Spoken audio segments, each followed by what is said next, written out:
বলিউড অভিনেতা ঋতিক রোশন অভিনয়ে ২৫ বছর পূর্ণ করেছেন।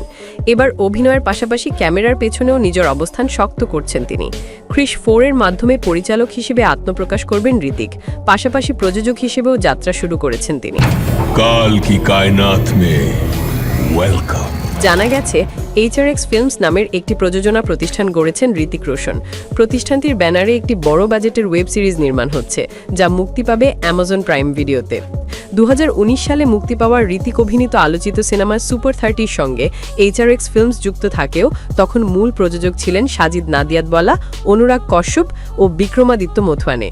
তাই প্রকৃত অর্থে আসন্ন ওয়েব সিরিজ দিয়েই প্রযোজক হিসেবে সরাসরি অভিষেক হচ্ছেন তার। ভারতীয় গণমাধ্যম পিপিং মুন জানিয়েছে, প্রায় ৩ বছর ধরে এই ওয়েব সিরিজের কনসেপ্ট ও অভিনয় শিল্পীদের নাম এখনও প্রকাশ করা হয়নি। তবে সিরিজটি সামাজিক থ্রিলার ঘরানার হবে বলে জানা গেছে। চলতি বছরের শেষের দিকে শুরু হবে শুটিং। অন্যদিকে ক্রিশ 4 নিয়েও ব্যস্ত সময় কাটাচ্ছেন ঋতিক।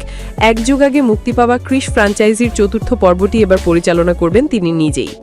এর আগে 3টি সিনেমা পরিচালনা করেছিলেন তার বাবা রাকেশ রোশন। গত বছর পরিচালনা থেকে অবসরের ঘোষণা দেওয়ায় এবার দায়িত্ব ছেলের হাতে তুলে দিয়েছেন তিনি। আসলে ক্যামেরার পেছনে ঋতিকের এটাই প্রথম নয়। নায়ক হিসেবে অভিষেকের আগে বাবার সঙ্গে সহকারী পরিচালক হিসেবে কাজ করেছিলেন 4টি সিনেমায়: খুদগর্জ, কিং আঙ্কেল, কর্ণ অর্জুন ও কয়লা।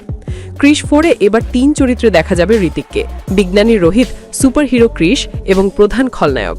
ছবির গল্পে থাকবে টাইম ট্রাভেলের উপাদান, যেখানে অতীত, বর্তমান ও ভবিষ্যতের সংযোগ ঘটবে। এতে আরও অভিনয় করবেন রেখা, প্রীতি জিন্তা, বিবেক ওবেরয় ও প্রিয়াঙ্কা চোপড়া।